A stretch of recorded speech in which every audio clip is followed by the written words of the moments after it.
be in a hurry. You can wait until you go out to the altar and get yourself a spouse. Right.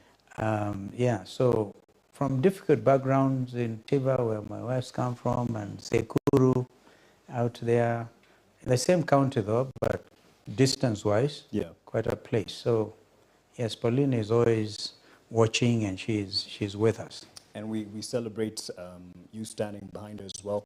The reason I had to start with that is really to appreciate the force that she has been behind you over the years.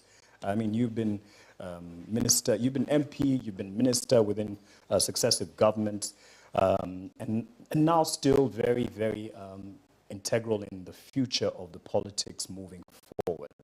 Speaking of future, let's rewind a bit and go back to June 25th last year, 2024, during the anti-finance bill protest, Gen Z-led protest.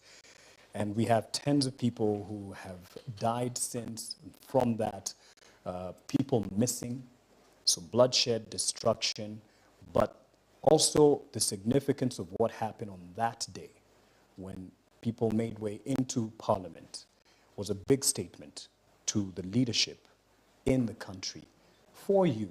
And we're looking at 4 months to go until we start observing at least a year after. A lot has happened. We're here today because of many things that happened since then. Cabinet reshuffle, broad-based government, abductions. What did that moment mean for you, and what did it represent for the government? Thank you, Mark, for that very reflective interrogation of the situation we are in. June the 25th last year, according to me, marked a very important milestone in the political history of this country.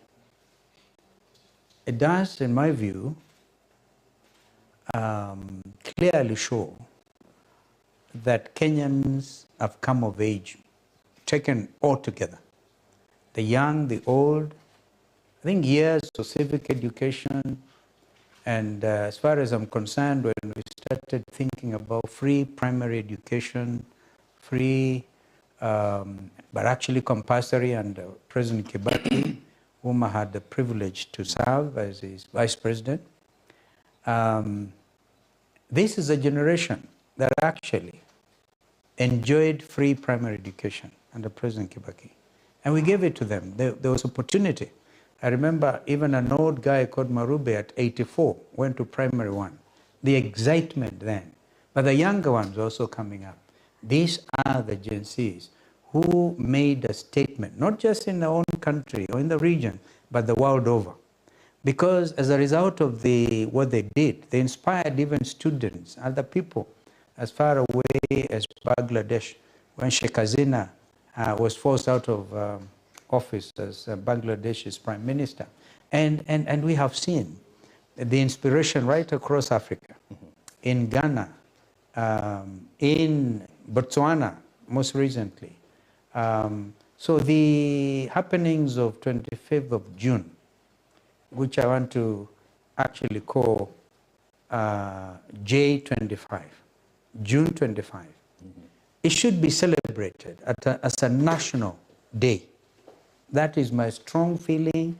Whether or not Kenyans will agree with me, that is my view, because it is actually marks the beginning of a new, and actually an end of an era.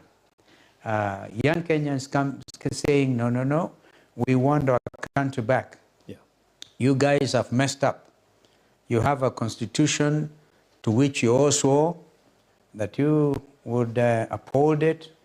And some of you said as soon as you put down the Bible, we're going to see positive change.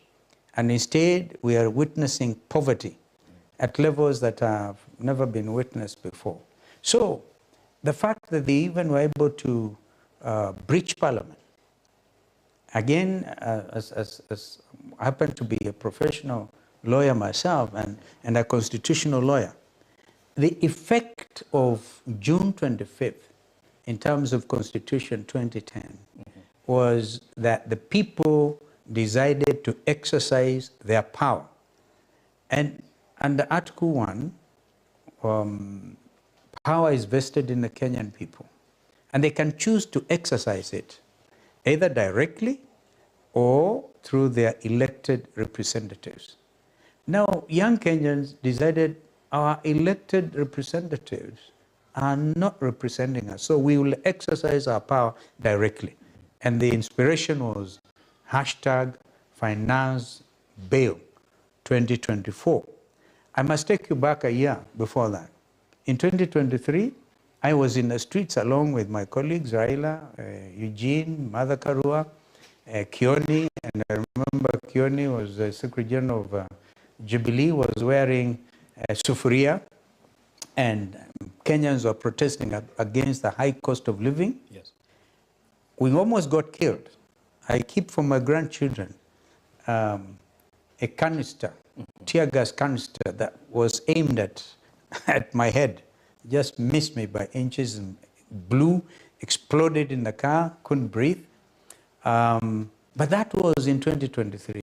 In 2024, where those mass demonstrations failed to reach in terms of even, of course, we tried to go to the central business, we tried to get to State House, and it was not possible. Yeah. But the young Kenyans, armed only with their national flag, a bottle of water, and their telephones, were able to do what we couldn't do in 2023.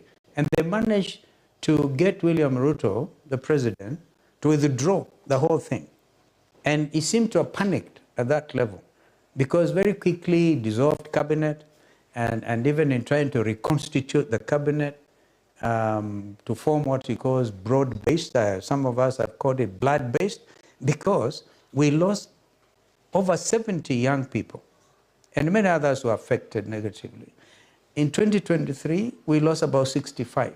We were able to bury. Now, cumulatively, you kill young Kenyans simply because they are exercising their constitutional right to picket, to demonstrate. Kenyans are all now very clear of the provisions of Article 37 of our Constitution, which says that every Kenyan has the right to demonstrate, to picket, to lobby those in authority, provided, and that's a very important proviso, they do so unarmed. Right. That's why I started by saying these young Kenyans were not armed. They were armed with the national flag. Is not a weapon. It's not a weapon of mass destruction. It's not a weapon that can cause harm. And so clearly their rights were aggressed upon, they were killed, but they made a statement. The 13th Parliament, and I was privileged to get to Parliament when it's the 5th edition. I actually did successive 6 terms as an elected member of Parliament. I have never seen a situation where Parliament was made to flee. Together with their speaker. The speaker had to escape in an ambulance. Yes. And so, what does that tell us? That Parliament was impeached by the people. So they know, even though they pretend to be doing certain things, are being used by the executive, and again, all of us who live in this country know the legislature, which is an important arm. There are 3 arms of government: the legislature, the executive, and the judiciary. The first one to fall to William Ruto's manipulation was the the legislature. And more particularly the National Assembly. The Senate has tried to do certain things differently. And so, because you speak at a time where they've come from just a midterm retreat. Yes.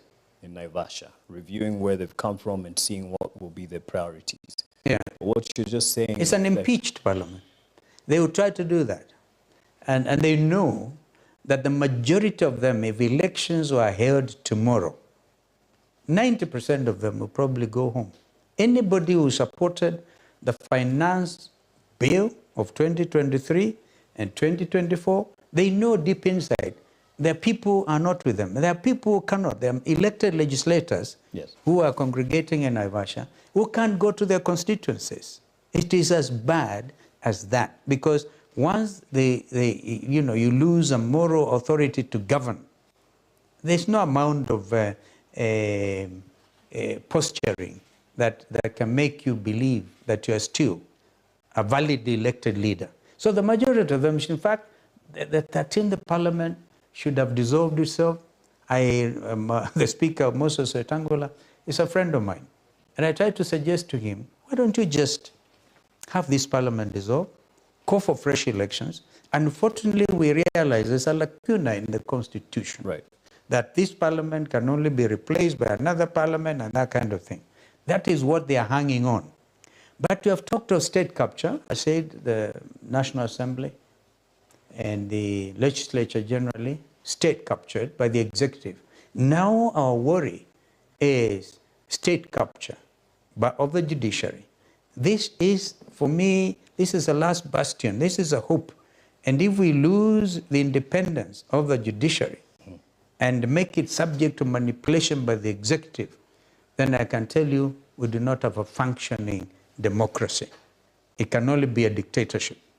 So generally, you've spoken about the legislature, you've spoken about the judiciary, which is our last hope.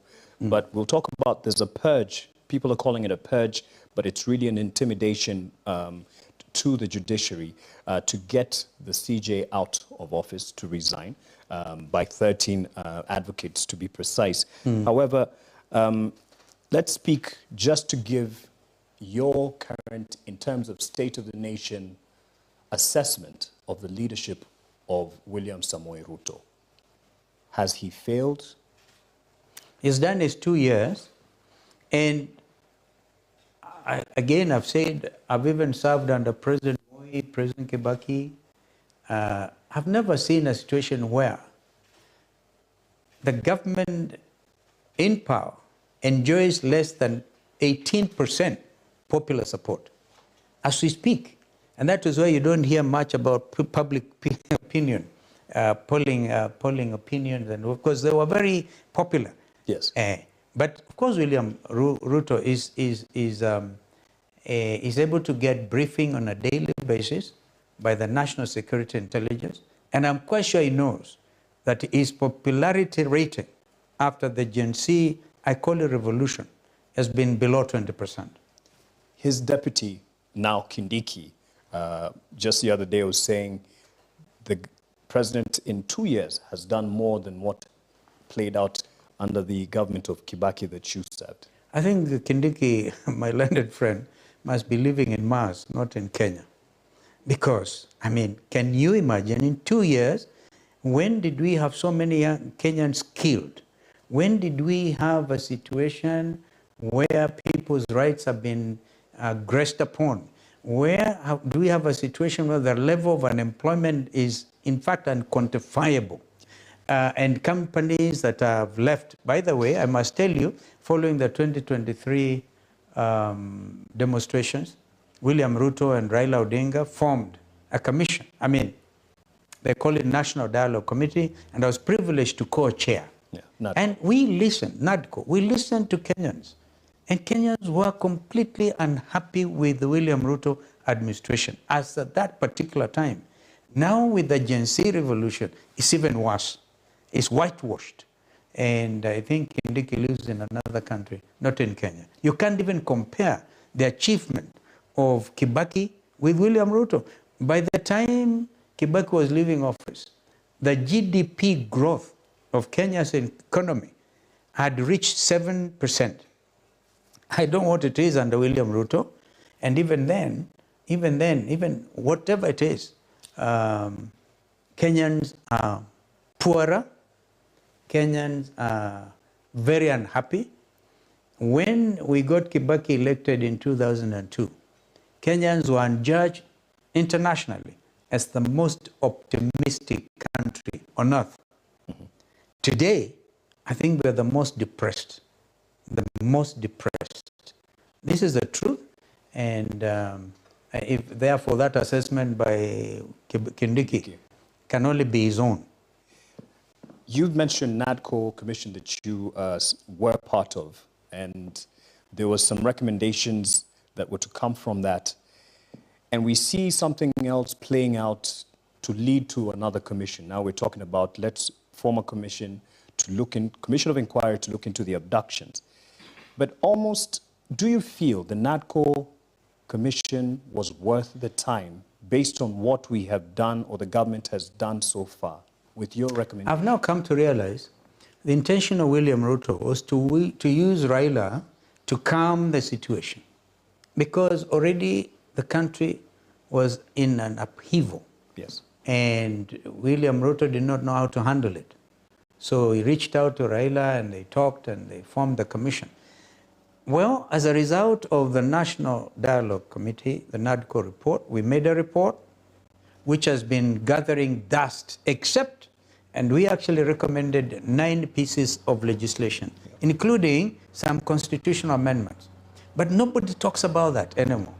The only thing that they were able to do was the IEBC, Independent Electoral Boundaries Commission, Amendment Act 2024.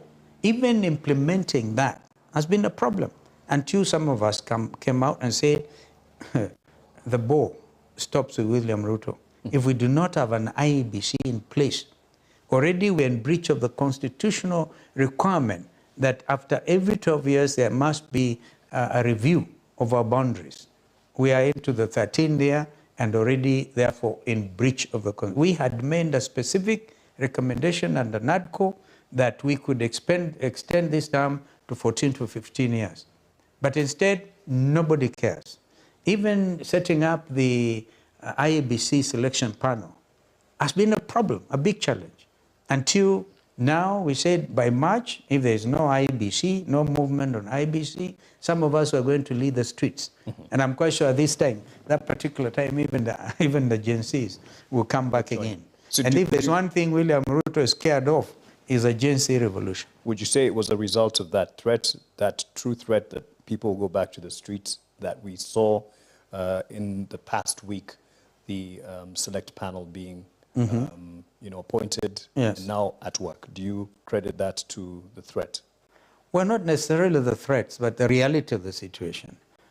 Because we had started hearing words like, we want to extend the presidential term. Because under the recommendation, one-time famous South African judge called Kriegler, who came in after the 2007 national crisis, one of the recommendations was at least 2 years to an election, there must be a working, functioning IEBC. And I think there was an attempt was made to drag this thing on until we get to 2026 and there's no IEBC, then William Ruto gets the excuse to say up to 2029 or something like that. So, but Kenyans are smart. They said there must be an election latest by 2027. So in less than 80 days now, there should be a new IEBC commission because the selection panel has actually met, and we hope they will not be manipulated. Part of the reason William Ruto was afraid of getting the panel on, I think he looked at the composition, the representative of the Law Society, ICP, accountants profession, the religious formation, and 1 or 2 from government side, majority side, and 1 from Azimio, 2 from Azimio. Then he realized, wow, out of the 9, probably he has only 3. So again he panicked and started now to interfere with the nominees from Azimio side. This is part of the confusion. Did he get his way in doing that? No, eventually he lost out because Ambassador Koki Muli eventually was sworn in. Right. Professor Adams Olo, however, is a big problem because he was also a nominee from Azimio. William Ruto gave him a job as a presidential advisor.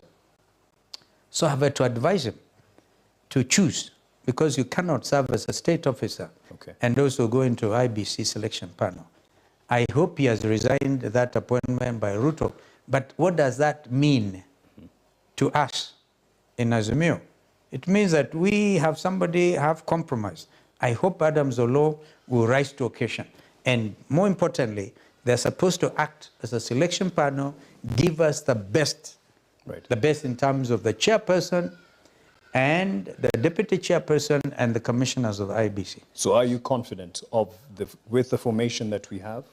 And we cannot be 100% comfortable with William Ruto pulling strings and doing this and the other, manipulating. Right. We will fight every step of the way to make sure the commissioners who come on board are people Kenyans can have confidence in.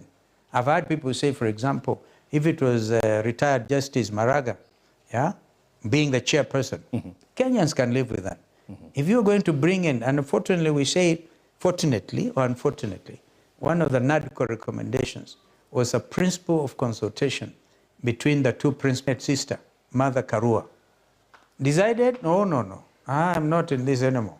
So her and the NAC Kenya party pulled out, gave notice under the agreement constituting the coalition of Azimio. You're supposed to give 90 days notice. She gave notice of intention to pull out, and she pulled out. Yes. And more recently, Democratic Action Party of Kenya of Eugene Wamalwa also gave notice to pull out. Okay. So then that leaves Wiper, Jubilee, KANU, and a host of some other smaller parties. Are you giving So notice to really, pull out? therefore, Azimio is dysfunctional. Are you giving notice to pull out? We don't want to necessarily do that. We are consulting. But clearly, we can't go into the next election with Azimio. Consulting or fence sitting? Not fence sitting. We are actively consulting. We are reorganizing. But we are all in agreement. Azimio, as presently constituted, as at this time, is spent. Therefore, either we come up with a new coalition, which is what we are trying to do, or perhaps with concurrence of people, and I don't see much in that regard, people saying, let's rebrand Azimio. I don't think Azimio is rebrandable. Therefore, we have to come up with a new coalition. And you don't see Azimio going to 2027, so in effect what you're saying, Wiper as well, is really not going to be in Azimio? No, I'm not saying that, because as of now, we have not taken that decision. And I lead a political movement which is very consultative, very consultative. But everybody seems to be in agreement that Azimio is actually spent. Because under the terms, I mean, if you look at the coalition agreement of that coalition, the party leader is actually even a political party, which has not complied with the provisions under the Political Parties Act. The members of Azimio are two. I think now one, Raila Odinga and Mother Karua. Okay? Okay. Now, if it's a political party which is also a coalition. Now, the council chair is former President Uhuru Kenyatta. The council has not met. The leadership of the party has not met. In fact, we are fortunate that we have not received a letter from the registrar of political parties saying this party is deregistered. Yes. It's as bad as that. People's loyal opposition, then, who are you? What's your destination? Where do you stand? You see, in Parliament, we still have, amazingly, a situation where we have the majority party and the minority party. At the level of National Assembly, we have, of course, the leadership of Ruto's party, and then we have in the National Assembly, Mheshimiwa Junet Mohammed, who is himself the Secretary General of Azimio. He never opens his mouth to talk about Azimio. And yet, by virtue of being from Azimio coalition, he is the minority leader, deputized by Robert Mbui of Wiper Democratic Movement. And I don't even know when the rest of them, the two of them will have met and talked about Azimio. Yet they are there, effectively, talk about Azimio leadership. The same in the Senate. We have Stuart Masai, the senator for Kilifi, who is a minority leader, and we have a senator from Kitui, Enoch Wambua, being the deputy. And again, the same story. Azimio just by name. So we have to be realistic. We can't go to the future with a limping organization. So we have to do something about it, for sure. A limping organization or a plan B for Raila if things don't go his way with the Africa Union chairmanship elections this month? I don't see how Raila Odinga will lose the chairmanship and come back and say he wants to lead Azimio, I'll be amazed personally. Oh, I would really, truly be amazed. That would be not the Raila Odinga I know, because he must also have a reality check. But for now, the option is he goes. He goes. If he wins, beautiful for him, the country, and the continent. If he loses, I think he should simply retire. But it seems there's a lot of support from either side, opposition or government, that Raila takes it not out of the goodness of the hearts of the people backing this up, but to get him out of the way. Maybe that was William Ruto's intention. I keep on hearing that. Because William Ruto mistakenly believes with Raila Odinga out of the scene, then he can cultivate Raila Odinga's constituency. He thinks that loyalty is transferable. Political loyalty is not transferable. For example, I think that when the chips, when shove comes to push, and I visit Luo Nyanza, having supported Raila Odinga a record 3 times, I think if Ruto gets some of the votes, I must get the majority. So he's making that mistake, fundamental mistake. And I think Raila Odinga recently at a funeral said, wait a minute, I'm my own person. Nobody is pretending he's giving this thing to me. So there's a lot of lack of clarity. But I think the intention of William Ruto was you think that he can get Raila out of the political scene in Kenya, then he will have a second term. Now, I can tell you that it cannot work that way. I started by telling you that less than 20% of Kenyans approve of this leadership. Whether or not Raila goes to the AU, it doesn't go. William Ruto's days are numbered as leader in a democracy. Mm-hmm. In a democracy. And I think he should prepare to leave. So are you saying, in effect, because you feel if Raila does not get the chairmanship, if it plays out that way, that he should retire from active politics in Kenya? I will advise Raila to retire and support, like William. Join Uhuru Kenyatta. Uhuru is out of the leadership. He is not intending to run again. I think Raila will join Uhuru in that capacity. Retired statesman. And back who for opposition leader? Of course, it will be his choice. But knowing Raila Odinga, he will not want to betray again, because I had a candid discussion with him after the GNC revolution and the formation of the so-called broad-based government. I told him, Raila, my brother, I'm concerned about your legacy. You have spent all your political years fighting for democracy, for positive change in this country. And look at what these young people have done. We can't afford to betray them, because they said, tutaenda kusalimia baba. And they did. All right? So I don't see, I think Raila then will have a second chance to say, hey, that was a misstep. I must be with the people. And if he chooses to be with the people, he will support us. You say us. But if he wants to support Ruto, of course we will deal with them both. Okay, so if you say us, he will support us. He is known to be a kingmaker as well, Raila Odinga. That's why he's a force unto himself, not one to be wished away. And he has the ODM party to fall back on. For Luo Nyanza, much as you say you could go and get support there, don't you feel there's still someone within ODM that would take the mantle of the leader of ODM and by extension fill that gap that Raila will leave? Well, that is the work of course, ODM themselves will have to cross that bridge if so they ODM come to are it. not with you in the people's We are royal well, they are with position. us. I can tell you this Sunday was Secretary General Sifuna, and I know that if you want to gauge Raila's political position, listen to Jim Orengo and listen to Sifuna and to Peter Nyang'nyong. All right? So I can tell you, this is why there was a feeling that we should form this coalition ahead of the AU elections. But we say, if we do that, it will lock out a lot of members of ODM who want to be with us.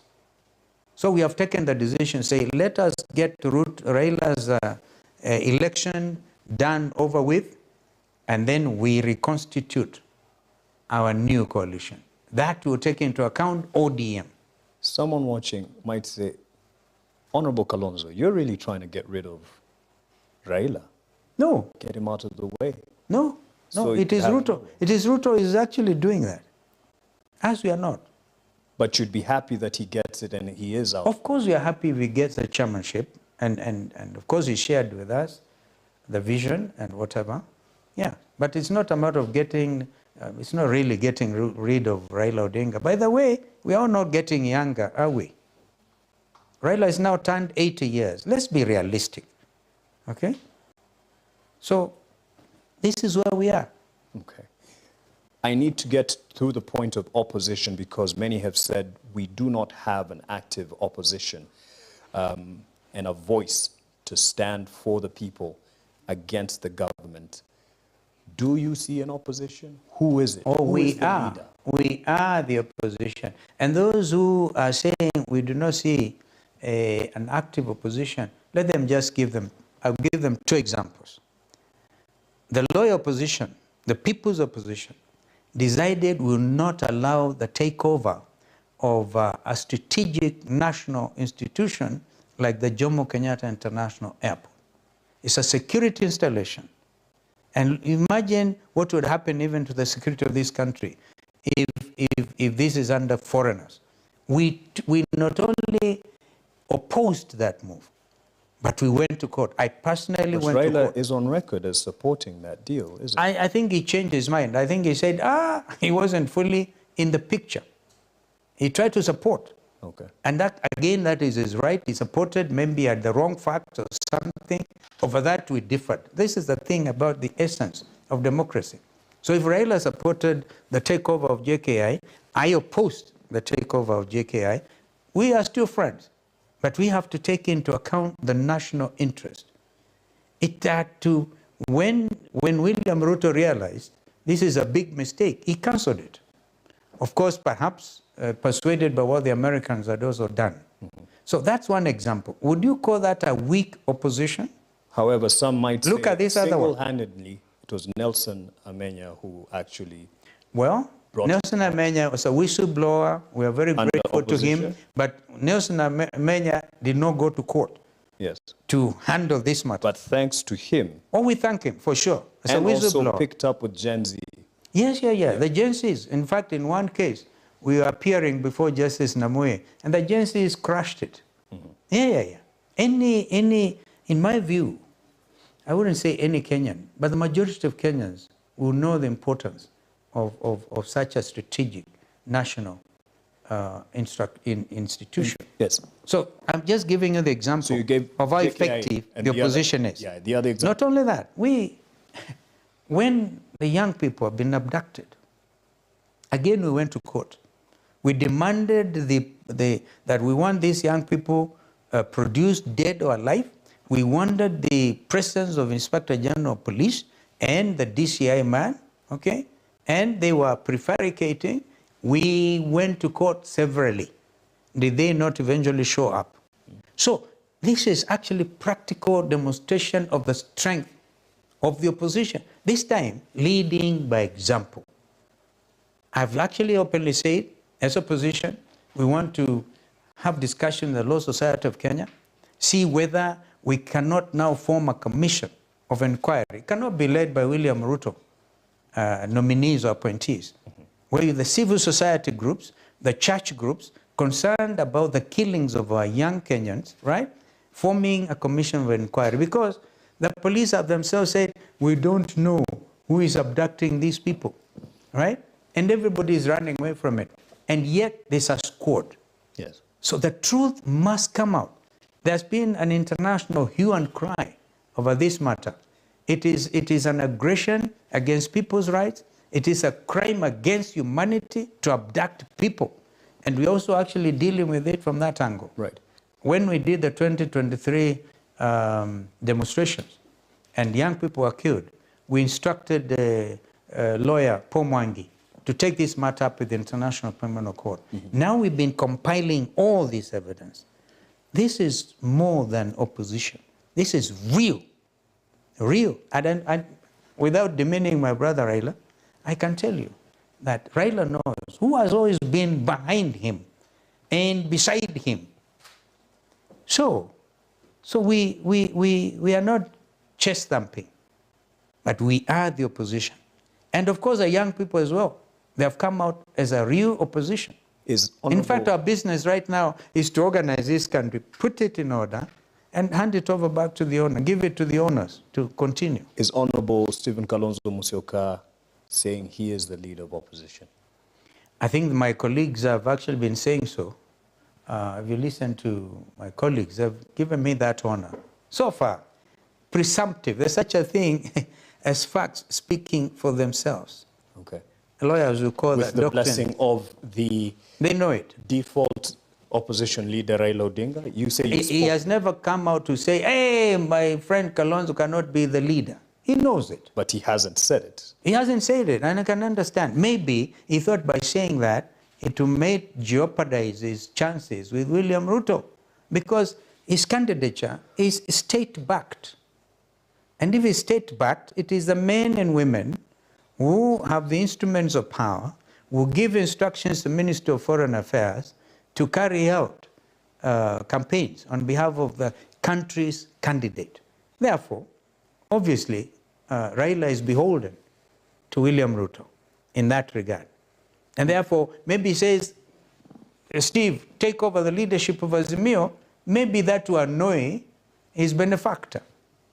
We don't know. Is there a side of betrayal of Raila, who many came to the streets with and supported in 2023, the protests that you were part of as well, and now he's working with the government in this effort to join the Africa Union as a chairman?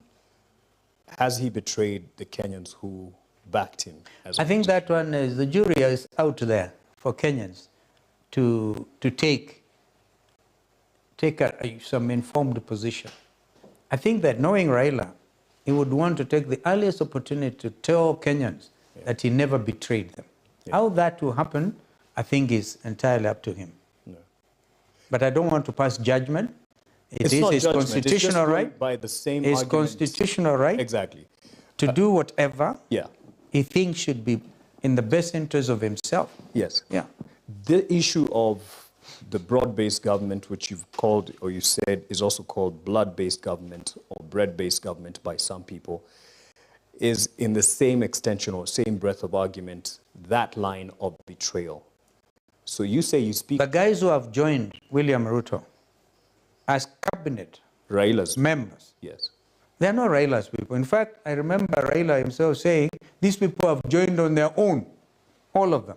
And I can tell you, if I live in this country, and if there's democracy in this country, none of those men will get elected to any elected post during the next elections. None of them. That therefore tells you, at that level, and I've said it myself, without any ought against any of them, they are the betrayers. I can tell you from a position of authority that Raila Odinga had wanted a national convention, all right? And then a national convention out of which then Azimio side to say, well, we give you our nominees out of full consultation. And William Ruto will get his own people, but taking into account the need to compensate those Kenyans who are killed, right? And by the way, has it ever occurred to you, not a cent by way of compensation, reparation to the affected families whose children were killed? Do you think Kenyans will forget somebody called Rex Masai? We say justice for Rex Masai, who was just failed for no reason. And nobody thinks about compensation. Well, I can tell you that did not happen. So, and I told Raila, my friend, you have been snookered by Ruto. I told him. So this whole thing is machinations by Ruto, and I think because of this need to get state support, Raila did not feel strong enough to push them to the corner. But I think the time will come for Raila to push them. Even as AU chairperson? I think he can. The moment he's there, he's not beholden to William Ruto's vote. He is a chairperson of the AU Commission, and he must stand strong. Right. In fact, he ceases being a Kenyan. He becomes an African leader. By the same argument that you say those who joined the broad-based government through cabinet, like and some of them said, yes. some of them Uhuru sponsored Uhuru. I think those who know, yes, people who know they just wanted an impression Uhuru has supported them or something. They are on their own. And you say they won't make it back to office? No, they cannot be elected. They will lose. They know it. So, you can't have your cake and eat it. So if by the cake that Raila is having in AU, he will not eat another. One of them actually jokingly told me, oh, this Kina Kalonzo, these Kalonzo people and his team, they want to remove Peremende from my mouth. Oh, I said, wow, it's all about Peremende, not about Kenyan lives. This is one of the CS. And Peremende is sweet. Yeah, this is one of the CS. Yeah, let my friend remain nameless. Nameless. Yeah. Okay. But he's one of the recent appointees. Yeah. However, you do say then that by extension, Raila also can't have his cake, AU chairmanship, bid, and eat it. So, like, come back and participate in local politics and expect support of the Kenyans because he's betrayed them. You know, if he's a chairperson of AU Commission, clearly can't come home and campaign. He will not go and stand next to Ruto and say, elect William Ruto in 2027. No, he can't. You know, by virtue of that position that you'll be holding, William Ruto will have to face up to one Stephen Kalonzo Musyoka. He said it himself in Homa Bay. He said, now it looks like the only person is Kalonzo I have to face. Of course, demeaningly. Yes. But I think he has come to realize it was a mistake even to announce that candidature. Do the others in the people's loyal opposition back you? Who is that? You're talking about Eugene Wamalwa? You know, Eugene has just announced he wants to run for president under DAP. I'm quite sure and you that were there. I was there. Yeah. I was there. And it's not the first time it is happening. I remember before the formation of the Pentagon in 2007. Yes. Yeah, men and women were standing up and then they are running for president. But we will. Basically, they're saying we are coming to the table, we will negotiate and get one of us to face up to William Ruto. Mm-hmm. So in this case, now we're talking about the current situation right now. The people's loyal opposition comprises of who? You just say, well, but we have been issuing various statements and talking about that. And I must be grateful to my two colleagues, Mheshimiwa Eugene Wamalwa of DAP and Mheshimiwa Jeremiah Kioni and former Governor Waitito, for example. They have been there saying, this is our leader. This is our leader. But when it comes now to facing an election, maybe they will say, okay, continue. And we're going to welcome other people, progressive forces, who are determined to make William Ruto one-term president. Is the deputy president, the former deputy president, Rigathi Gachagua, one that you are willing to work with?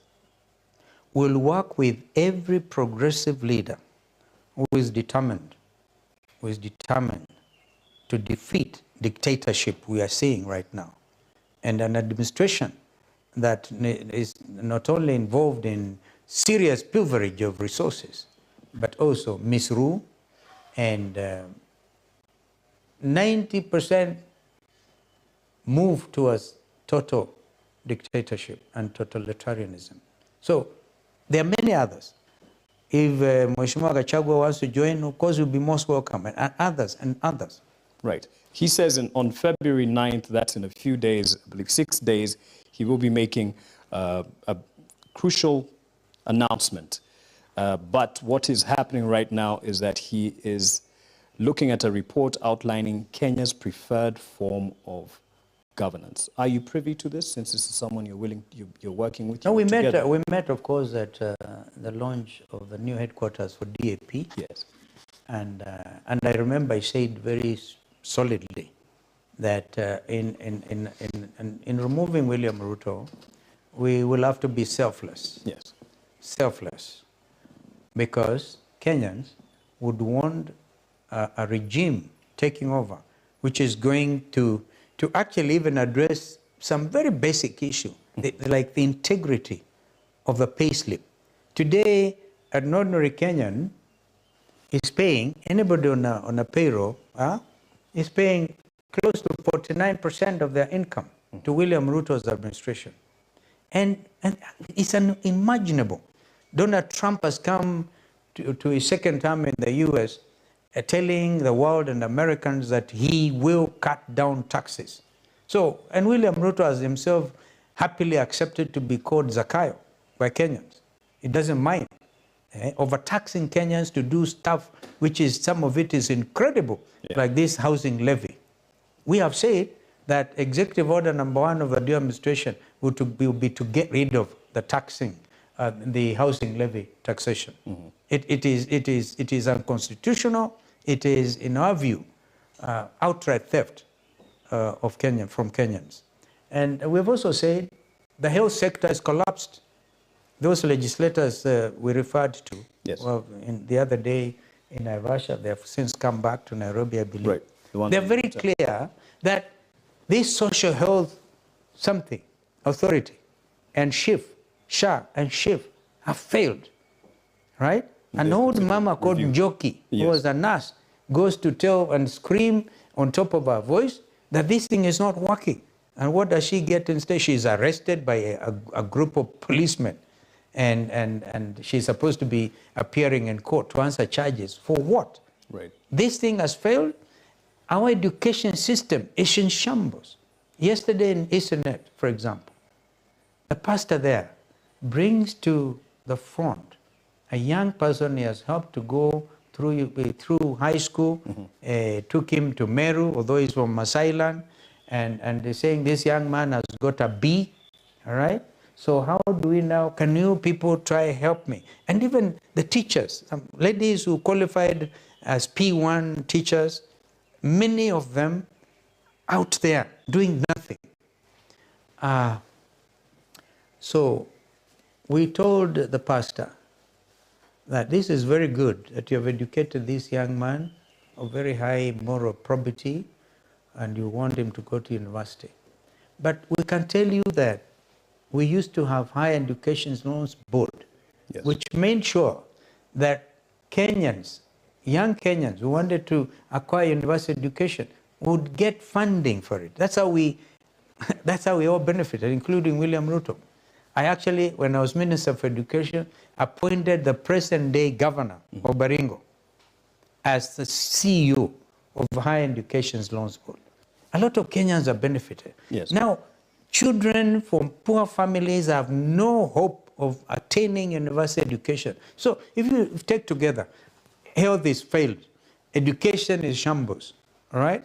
Overtaxation, abductions, and everything. What do you make of a system like that? Speaking of the abductions issue, and I'll get back to the formations politically moving forward. You were there with CS Justin Muturi, who has spoken very boldly, much as he is in the government of William Samoei Ruto, saying that the president must answer as to who is behind this. And you support the formation of a commission of inquiry. And you've said that enough times. But there's now a push from within to have him resign. What do you say to that? Most latest I would not be surprised. You know, the art of psychophancy in Kenyan politics is not new. But I think they picked on the wrong guy. Yeah. I don't know. Justin Muturi himself will decide what he thinks. But I think he'll be fired for sure. Okay. Right? Because these people can't have him. Okay. I supported his position on formation of a commission of inquiry. Right. And all he was saying was the highest person who bears authority of this country is the president of the republic. So he must be, at the end of the day, ultimately responsible, because it is the responsibility of any government to ensure safety and security of its citizens. If there's failure at that level, Muturi was saying, I was lucky. I was able, because of proximity to the president, when my son was abducted, I called him. I went to see him, actually, and he picked up a phone and instructed other people. But I hold the view that the person bearing the highest responsibility is William Ruto, not the Director General of NSIS or other people, because these are officers working under. Yes. And by the way, in terms of the Rome Statute, it is as clear as that the person bearing the highest responsibility is the one answerable.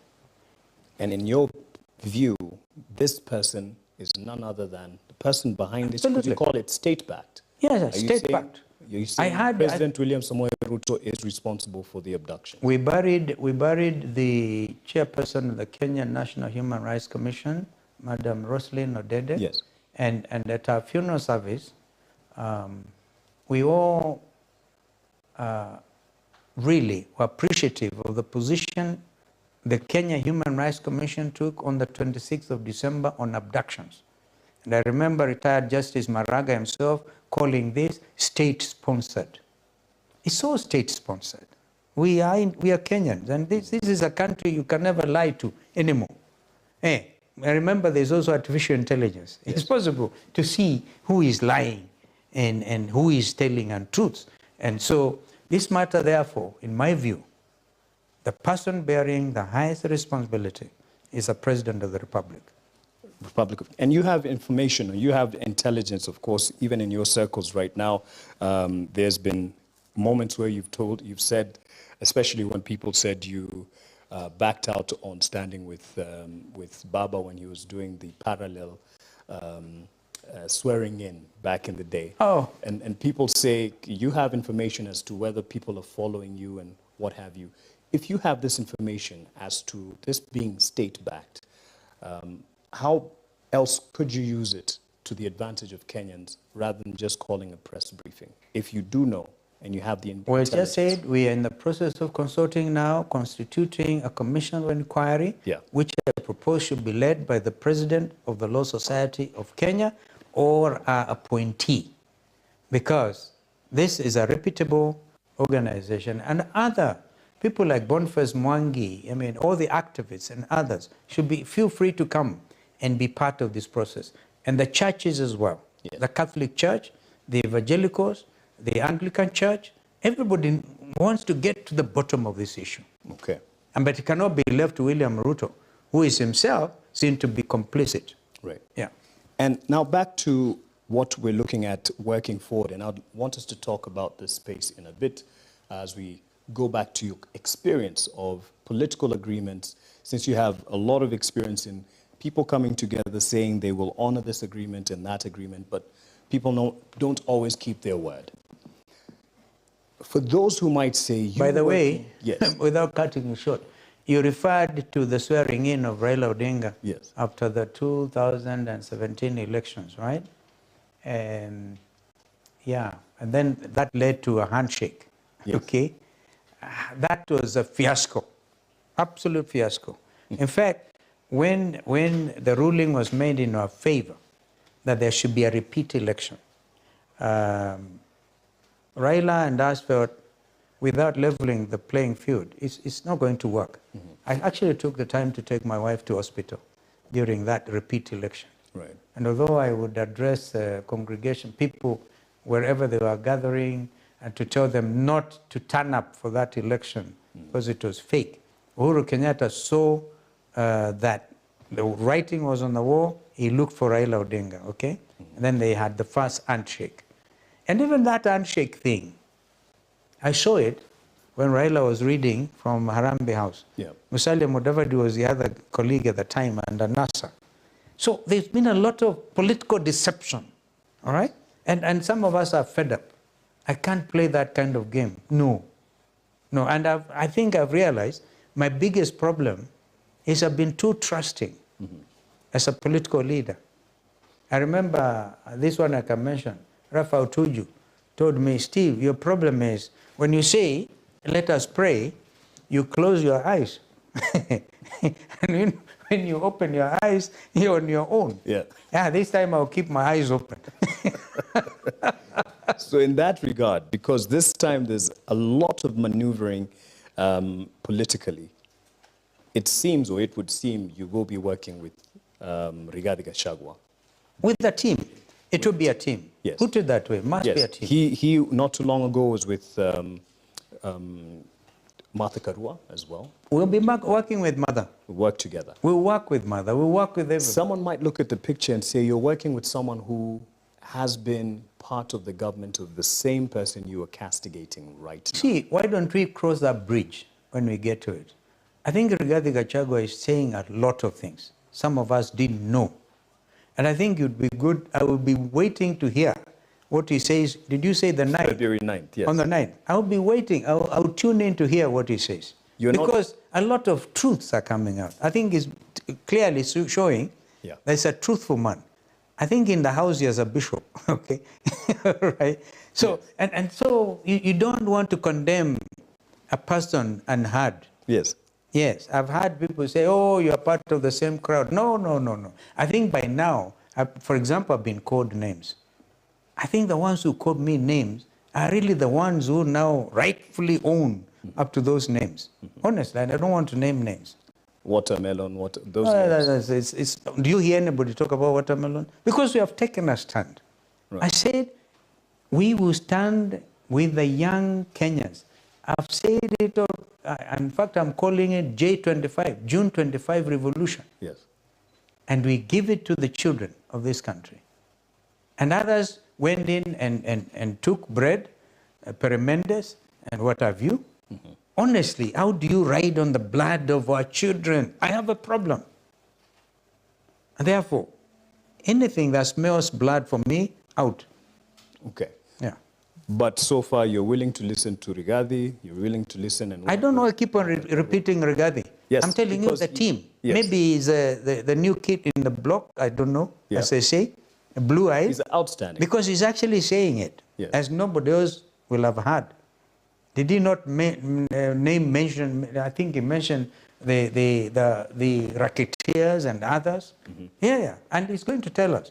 So I encourage him to even bring out more. Okay. So that Kenyans will know what type of a government he was serving in. Speaking of what type of government he's serving in, there is a current move and a continuous move to push the Chief Justice out of office. And there has been word from the Alliance of, I believe it's magistrates over the weekend, that they are against the intimidation by 13, I believe it's 13, 13 advocates petitioning the JSC for removal of Chief Justice Martha Koome and Supreme Court judges citing gross misconduct. The Kenya Magistrates and Judges Association has termed this as intimidation of the JSC and judges, especially on the social media platforms. How do you read this? When the security of the lady Chief Justice was withdrawn, and then there was, some kind of, I've had my security withdrawn here.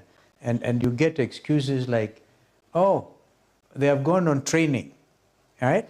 We do the promotion so they can be, that kind of trash, I'm sorry to say.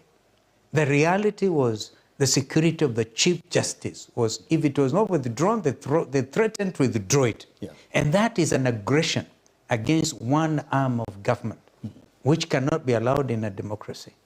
So on that, we came out strongly. Those people say press conferences, that was one important press conference. Mm-hmm. We said you cannot play with the security of the leader of one arm of government. Mm-hmm. Or they came out in a Murkomen and others, no, and that kind of stuff. Misunderstanding, what have you. Oh my goodness. Now, some of us who have gone through that can tell you that is hogwash. Okay. But Chief Justice Martha Koome made an amazing ruling after the last general election when she presided over the petition filed by Raila Odinga, Martha Karua. I was the second petitioner in 2017 when we filed the petition before Chief Justice Maraga. and he ruled in our favor. I was also the petitioner in 2013 when we filed the petition before Chief Justice Willie Mutunga, and we were called Raila Odinga, the petitioner. I was the second petitioner. So we're conversant with these things. I think that the ruling that Lady Justice made is what a lot of Kenyans have been looking at and saying the language used was not that expected of the President of the Supreme Court. But again, it was a collective thing. That is now water under the bridge. Okay. What we must fight for with our lives is independence of the judiciary. Now look at the character. Who are those petitioners? If one of these is Ahmed Nasir, senior counsel, yes, and Mr. Have, who doesn't know those two in particular are UDA. So if it is UDA interfering, all right, then there must be reason to worry. If on the other hand, the performance of the judiciary has been found wanting, yes, because of corruption, those things cannot also not be wished away. Yes. So we must separate between those who are interested of getting rid of the Chief Justice because they are doing it in order to support William Ruto's agenda of further demolishing institutions under the Constitution, or and between those and others who have a genuine concern about. I've in mind somebody like Senior Counsel Kamau Kuria. I know that he is very concerned. Paul Muite and others, yeah, who are serious people who would want to see independence of the judiciary. Okay? But when you have a judge of the Supreme Court, Justice Lenaola, for whom I have respect, actually highlighting during the impeachment process of Deputy President Gachagua, saying that the filing system, yes, of the judiciary was interfered with by the state. What does that tell you? Man, we are in danger.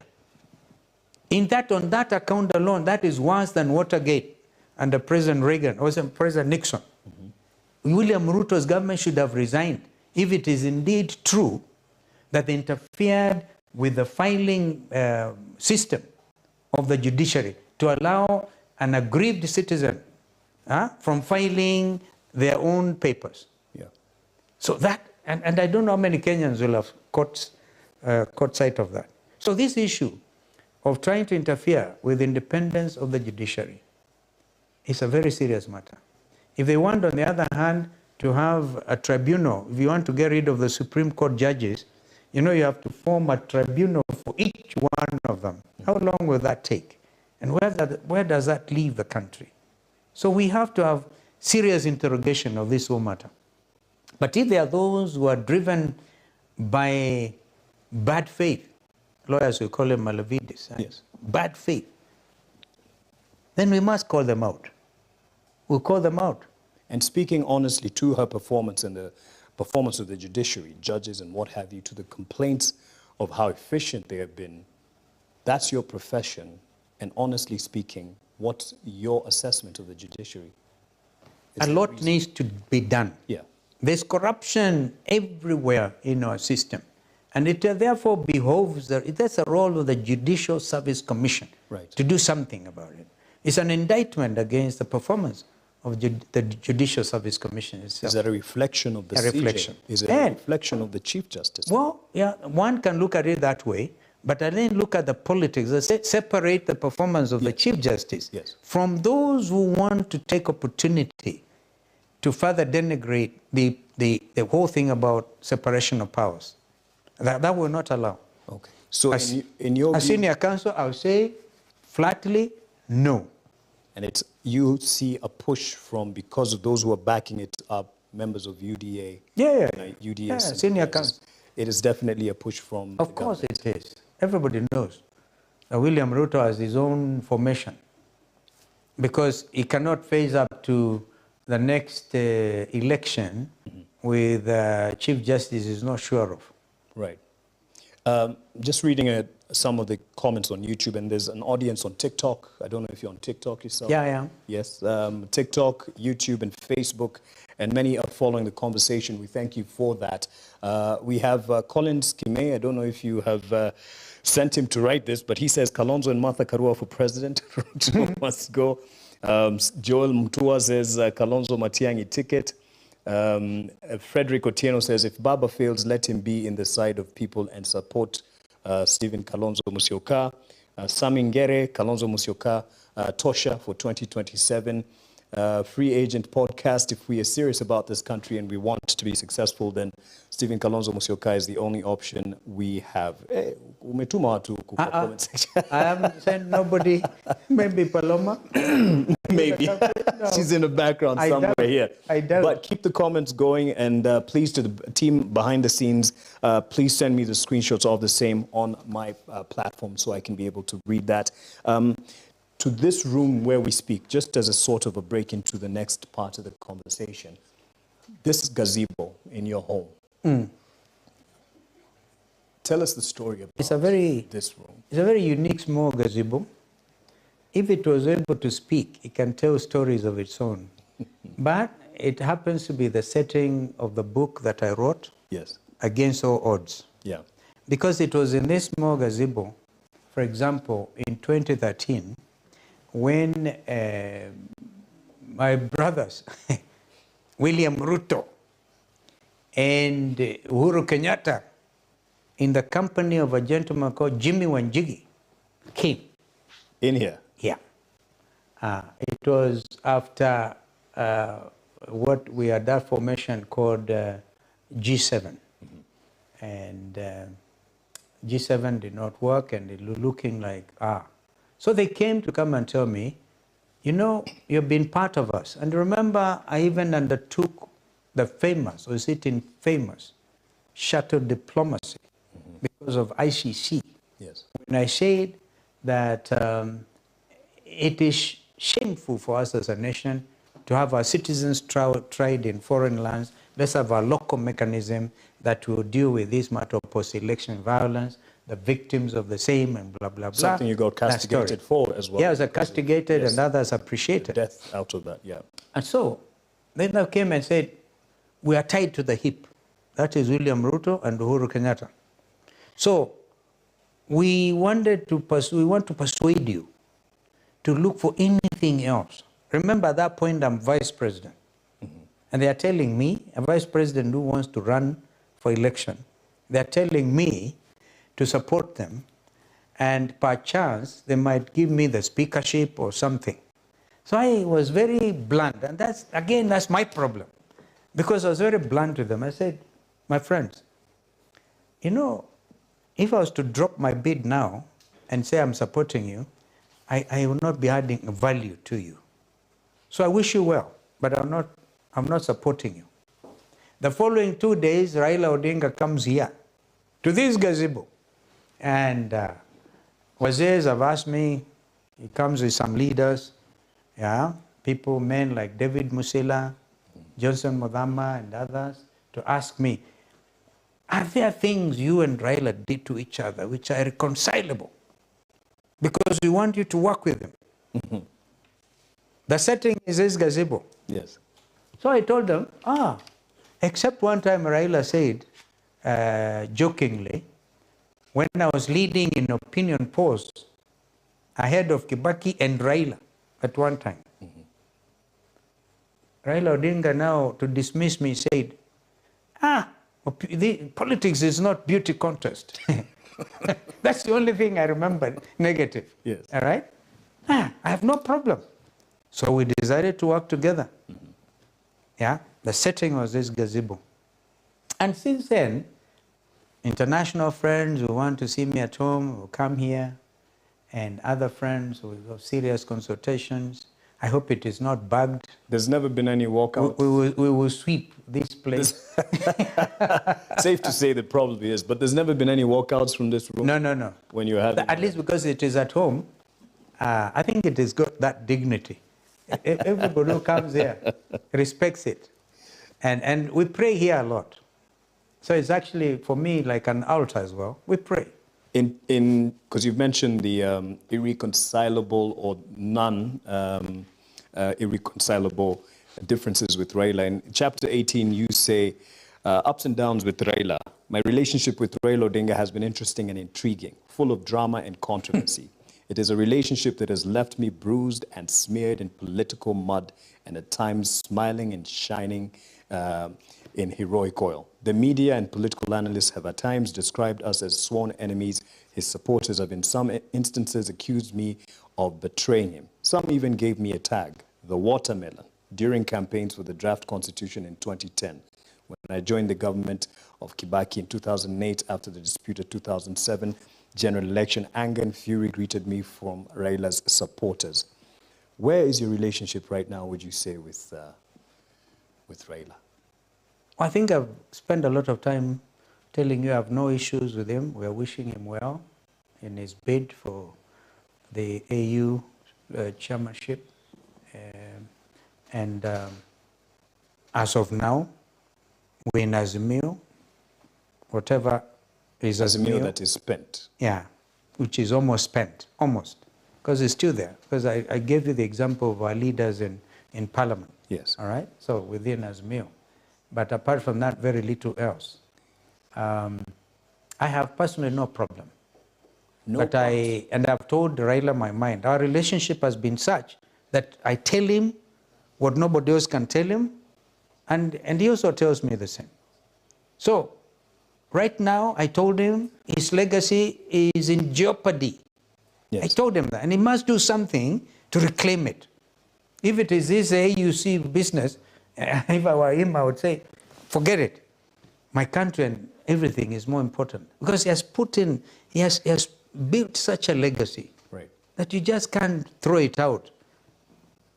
Isn't there a part of Kalonzo that says, Ndugu, the very least ungefanya is to say, Kalonzo tosha? I don't believe in that.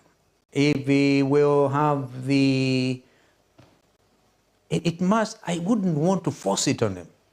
In fact, that's a tired phrase.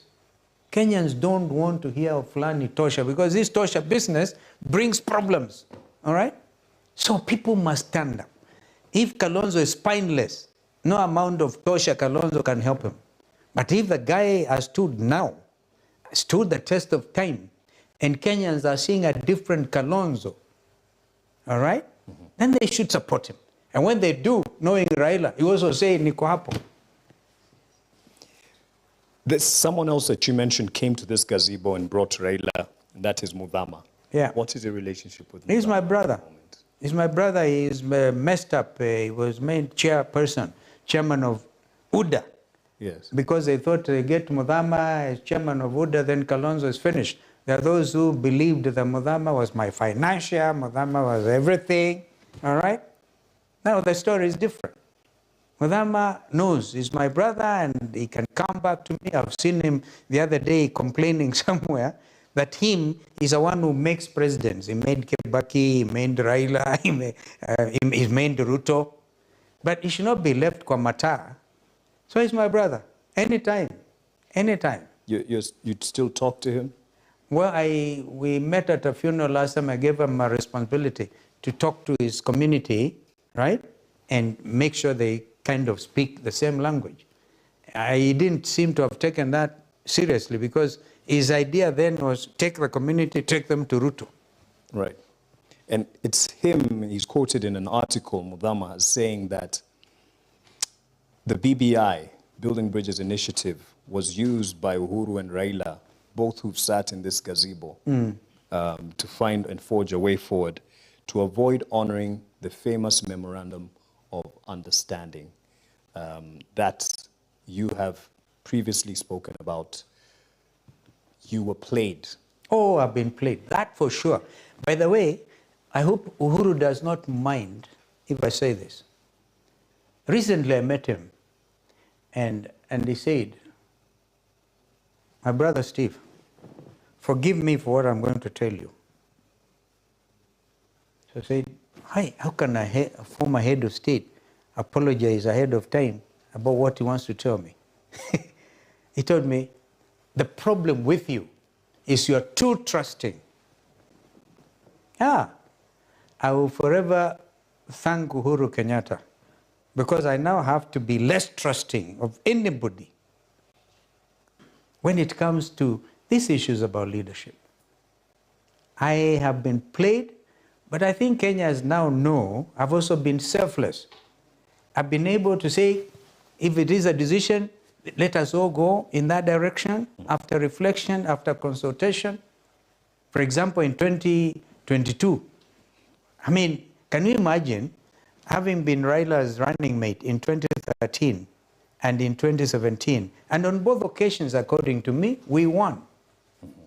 Now in 2022, I was not interviewed to be his running mate in 2013 and in 2017, but I was interviewed in 2022. I took it in a stride. I went to that interview room at Serena. A lot of media were there and were wondering whether I was out of my mind. I said, no. I think it was on the advice of somebody called Professor Macau, who lives in the US. Save and Raila kept the other one. And the operative paragraph was, win or lose in 2017, I will support Stephen Kalonzo Musyoka in 2022. That was a fact. Maybe that's what Uhuru meant by saying you are too trusting, because I trusted that. Now come to think of it, I trusted that. I trusted the thing under my signature. My word has always been my bond. So whenever I take time, many people think, oh, but a leader must listen to the various opinions and make up your mind. Whenever I listen and I assess the situation and make up my mind, always guided by what is in the best interest of the country, I've acted accordingly. Right. Yeah. So you have looked at working together with William. You looked at working together with William Ruto in 2020. In fact, as Mudhama was sent by William Ruto, he came to this room. That's another aspect. He came to this room with my chairman of the party at that time, Ambassador Ali Makwere. Yes. And they were also in the company of Senator for Mombasa, who was also Secretary General of WIPA. Now he's Secretary General of UDA, Hassan Omar. Yeah. And Mudhama explained that he has been, without Kumbe, they had left Ruto at some corner, and they were determined to take him some response. So after about 40 to 1 hour presentation, after listening to them, they said they want to take an answer to William Ruto.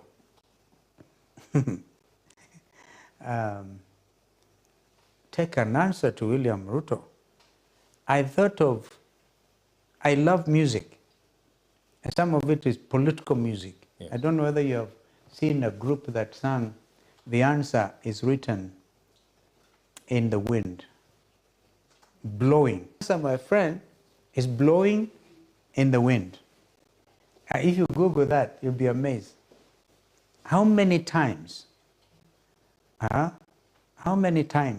will it take cannonballs to be silenced during civil rights movement? And how many miles will it take a white dove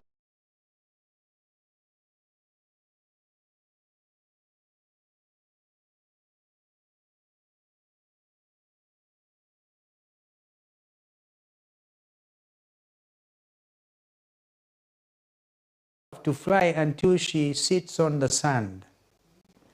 How many times will it take a man like Ruto to know that people are dying?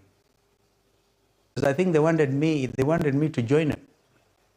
As a running mate? No, I don't even remember what they wanted. My mind was clear.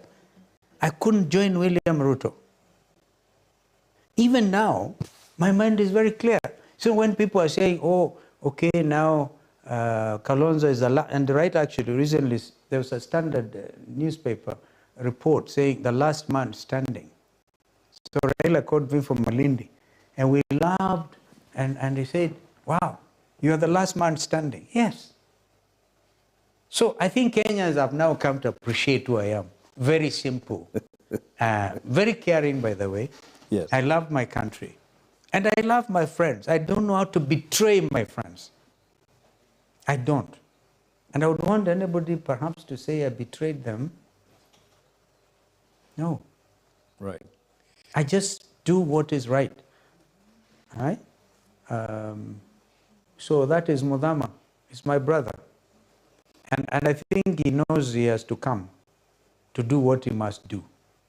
Speaking of which, because you recently told him to go and speak to his people so that you could be on the same, they could speak with the same voice.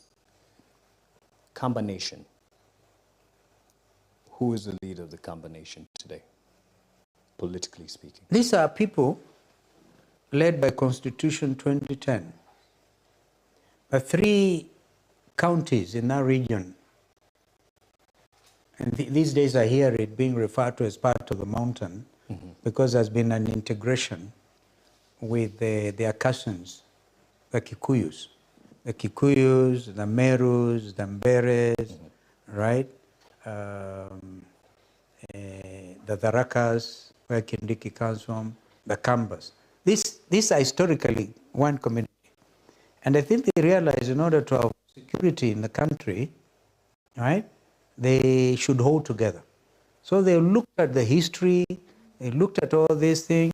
So they said, rather than now do what we did in 2007, when the community came and said, you must now reach out to Kibaki. The same Kenamudama, Musila, Yes. The late Mutula Kilonzo, they came. And they said, no, we must form a coalition with Kibaki. So now why don't we now become integrated? The community is integrated. Can you imagine? All right? So they have 3 governors. Governor Kitui, Governor Machakos, Governor Makueni.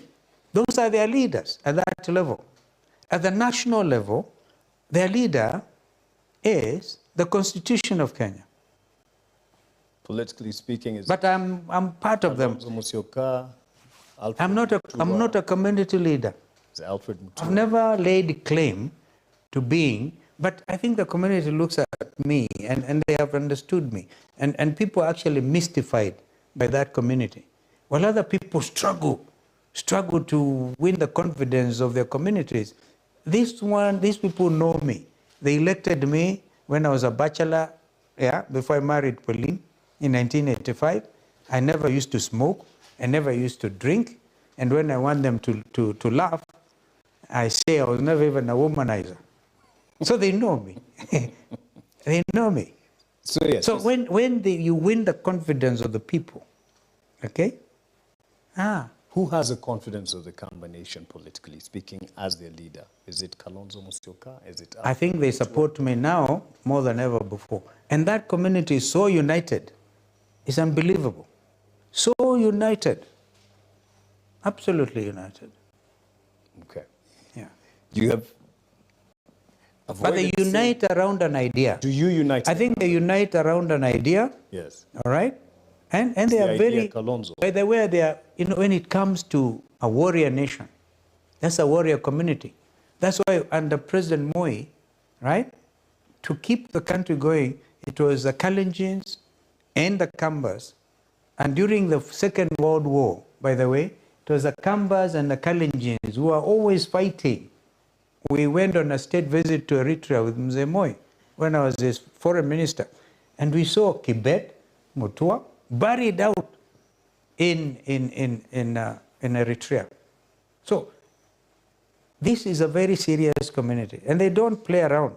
They respect the Masais a lot because they used to have their clashes. But they are not, and they, by the way, they occupy large tracts of land. And there are many. They are like the cousins of Kikuyus. They are in the coast province. They are everywhere. Huh? All right. You've answered that question quite diplomatically. You are, of course, an experienced career diplomat, and I appreciate that. Someone brings up something that we've just been talking about. George G., he comments, Kalonzo, how do you plan to address the concerns about your ability to unify a fragmented opposition and appeal to a broader electorate in 2027 elections? I think the opposition is not fragmented. Again, fragmentation as a relation to to lack of ideas, I think that the opposition, and that's why we have no option, all of us in opposition, but to unite. The other day I went to get Senator Okiya Mtata from police sales because he took part in did what he does very well. I think he put some minyaroros around him and was picked up and placed put in police cells overnight. We went and got him out. He's declared. And the idea is we cannot allow this country to get out of the cardinal principle of the rule of law and constitutionalism. Right. See, the problem with people like Ruto, and that's why I think he opposed his constitution, it's like he knew it was going to tie his legs and his arms. There's nothing he can do about it. Okay. So he opposed it when he led the no campaign. Give it to him on that score. Maybe he could see if he was ever going to become president, he will have to abide by what the express provisions of the Constitution are, like very strong on integrity, Chapter 6. And the problem right now in this administration is state capture. I have said that when we take over, one of the things we shall do is have another commission to deal with this matter of state capture. These undannies, these things are deep, not just about JKIA. Now people know, even Ketrako and other places, state capture. Right. The problem is lack of observance to Chapter 6 of our Constitution. And very strong on the Bill of Rights and Article 43.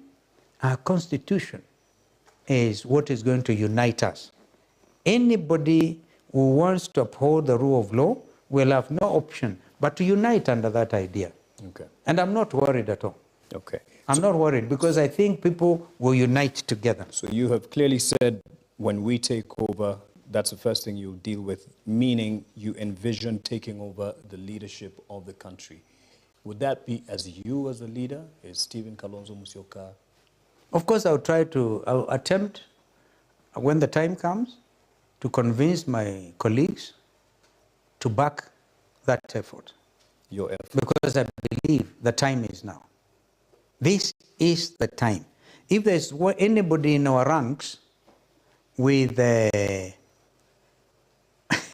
I put it without bragging, with deeper sense of understanding of a nation state, with greater experience than I have seen, having served in so many ministries, people even forget. The other day I said to write my CV is a problem. I'm actually having Kina Paloma to update it. People forget I was MP in the backbench for 1 year, became assistant minister for works, housing, and fiscal planning, served under the late Ken Matiba, the late Oletipis, became then elected deputy speaker, and after serving for 5 years as deputy speaker, I was appointed foreign minister.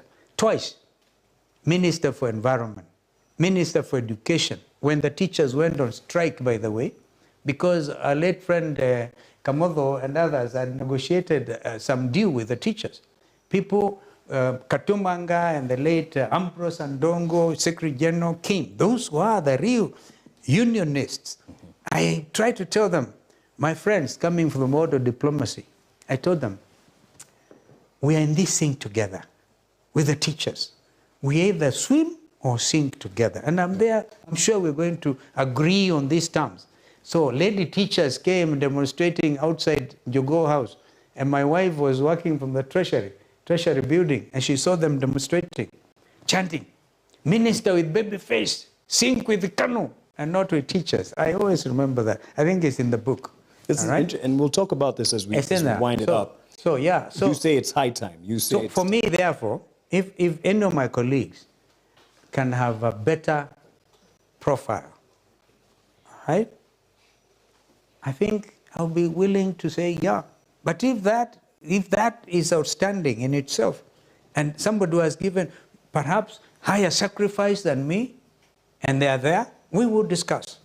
But I think on balance, I seem to hear Kenyans saying, this is the time, so that we sort out this country, and after our term, we give it to the young Kenyans. The Gen Zs now require this mentorship. They have the energy, they have the ability. That's what I'm saying. If they willingly agree to work with all of us together, because even them, they must have a primacy of place.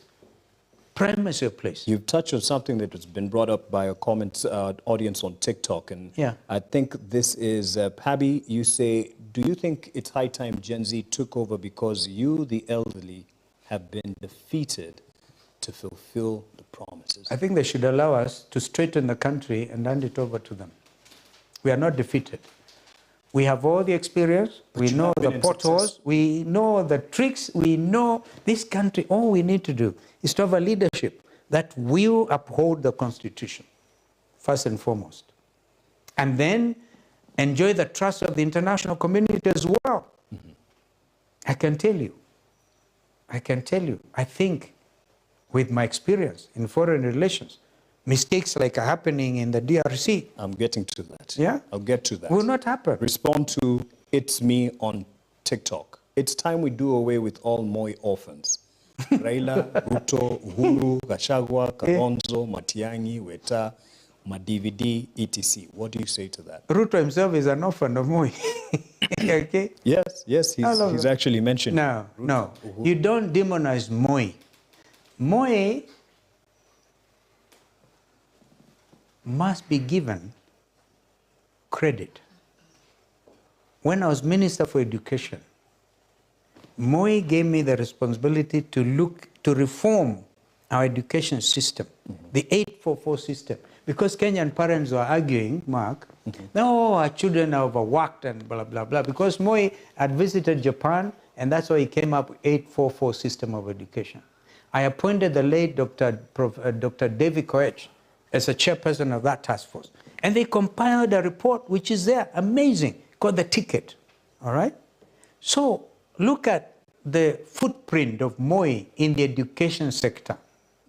You'll be amazed, all right? So it's not and time Moi, to do away Moi was bold enough, human enough, gracious enough to hand over to Kibaki, with whom he had some differences. I believe after 24 right? hours, people would argue whether he was gracious enough. He was. He handed over. And I remember people throwing mud balls at him and whatever. He was. I can tell you. And Moi was a believer. I can tell you that. A believer, was a faith-based person. He had people who committed excesses under him. And one time he told me, by the way, you remember the story of the Bull of Auckland. Your viewers may not remember that. But we had gone to Auckland to attend a Commonwealth Heads of State and Government Summit called CHOGM. And there, the leader in Nigeria called Abacha had accused a young activist over the pollution in the Nile, in the region that produces most of the oil, called Ken Sarawiwa. The late Madiba Mandela had come on as the president of South Africa and was attending for the first time the Heads of State Summit.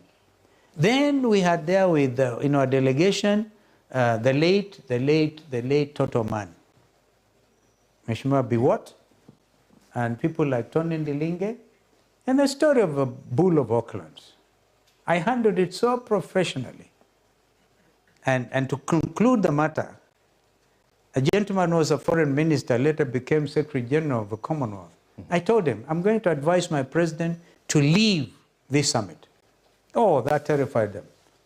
And then I said, you have to talk to your media here, right? New Zealand media, to make sure that we don't embarrass the Kenyan delegation until we know. You know, the truth was, Honorable Biwott's privacy was interfered with by a screaming girl who went around screaming all over the place, okay? And then they ended up being the Bull of Auckland, okay? Now, Moi wrote a letter, wrote to me. No, he sat me down and he told me, Stephen, he said very reflectively, when troubles come, they don't come singly. That was very philosophical. Another time, we were at an OAU summit in Addis Ababa. And he saw the late Muammar Gaddafi, brother Gaddafi. He used to send aircraft to bring African heads of state. Actually, I think I should have been the candidate, not Raila on this thing, all right? Because of the experience I have with these things. And I think Ruto himself, was hard to say, was it Ruto? I was saying if it was Steve, he would support me or something. But I had that, it's a rumor. Now, Moi wrote there and said, he looked at all these African heads of state. Moi was a stickler for the sovereignty of Kenya. He would not allow the dignity of this country he could not auction it. So he wrote he used to, as a teacher, he used to write meticulously. Okay. He wrote and said, he who pays the piper calls a tune. He could see a lot of people, other people are calling the tune in our country, even now, because there's somebody paying the piper. Okay. So Moi, I think, apart from those excesses that time, and of course when second liberation happened, he gave way. I was the master of ceremony when we amended Article 2A of the Constitution to restore multi-party democracy. And I felt as Deputy Speaker and Kanu's organizing secretary, this is the thing to do. I think I understood his mindset. So I cannot defend Moi, but I think he has been sometimes unfairly misunderstood. And maybe you were just responding to the comment there that it's time we do away with all Moi orphans. That's what I was responding to. Uhuru, Gachagua, Kalonzo, Matiang'i, Weta, Madividi, etc. That's their opinion. Madividi, I think more than all of us. Yeah. To go.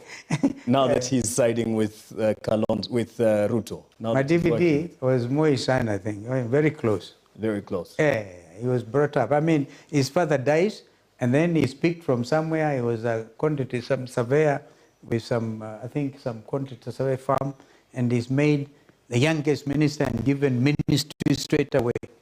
So he got it on the silver platter. In fact, overstepping me. But then time we end up with Mudavadi, and foreign minister is treasury. We restored the confidence of the Bretton Woods institutions. We have done work for this country. Speaking of work for this country, and you just cited the mistakes that have been done in regards to DRC and what's going on in Goma. Yeah. What mistakes are those? First of all, just before Uhuru left office, he was appointed by the East African heads of state as a chief mediator to oversee the conflict in eastern DRC. This area covering Kivu all the way to Ngoma, northern Kivu. And he was then supposed to be facilitated to work with President Kagame, Felix Tshisekedi in particular, all right?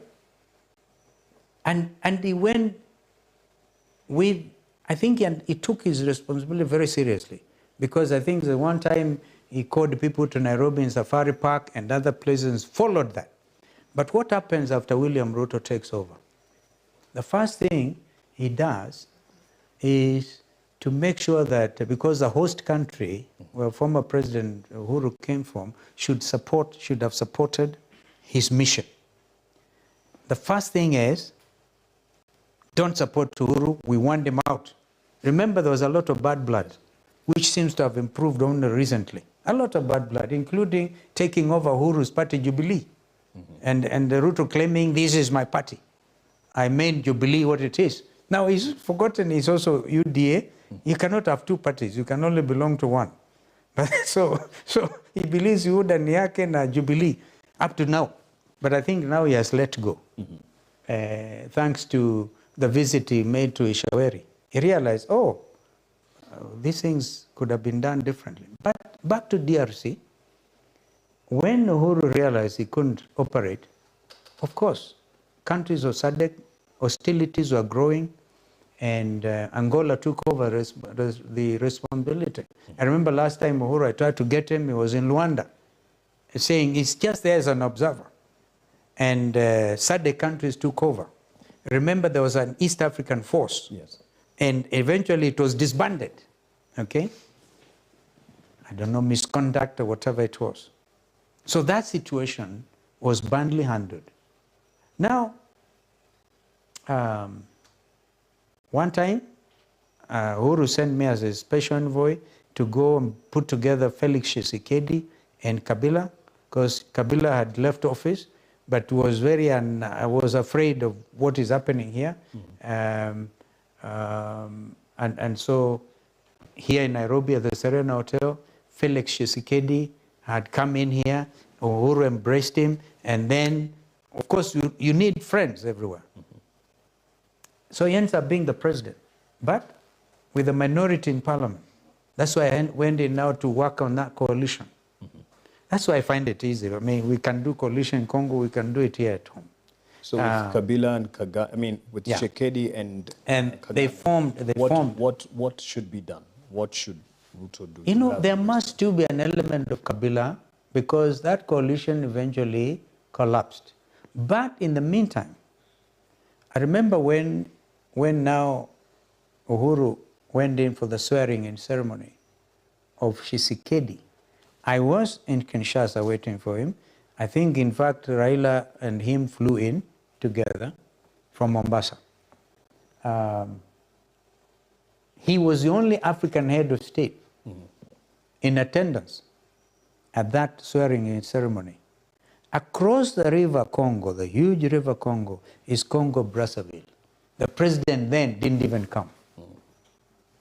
And for a moment, I was afraid of the security of both Raila and Uhuru. And I remember advising them to leave. If they were going to fly over the dense Congo forest, they should leave at a certain time. And they did what they listened, they took off. Yeah. But during the swearing-in of Felix Tshisekedi, he almost died. I think he was suffocating because he later on found he was wearing a jacket which was almost killing him, a bulletproof thing. Thank God he survived and everything went on well. Right. But during the second swearing-in ceremony now, everybody was there. Kagame, I don't know that Kagame came, but Museveni sent the prime minister and whatever. All the African heads now were there. I happen to have been there now, just although I was not in that thing. Now, what does William Ruto do? He calls a group led by the leader of Electoral Commission to Nairobi, or they asked him to come. So they came to Serena, they were given state reception, and they announced what he called River Congo Basin Initiative, whose purpose is to throw out Felix Tshisekedi. At that time, because I think William thought this is Uhuru's friend, I have no business working with him. But things have changed. This is part of the mistake, these contradictions. We do not have a foreign policy now. Is the mistake with Kagame, just shortly with your experience, where everyone is pointing fingers at him for fighting within the eastern region? You see, the thing about, you must also understand, when the late President Habyarimana and his Burundi counterpart were shot down in 1994, and as a result of that, right, that was a spark that lit that country. Then the genocide happened in 1994. Over nearly 1 million people were killed, all right? A lot of those killers, the gangs, right, commonly referred to as Interahamwe, crossed over to the DRC. This obviously has been Kagame's biggest headache. And there's a community there called the Banyamulenge, all right? They are Congolese. So this thing needed serious engineering, to get both President Kagame and President Felix Tshisekedi to appreciate in good time the intricacy of this conflict. But Uhuru was not given that leeway. The time that we lost has now resulted in the killings, what's happening in Goma.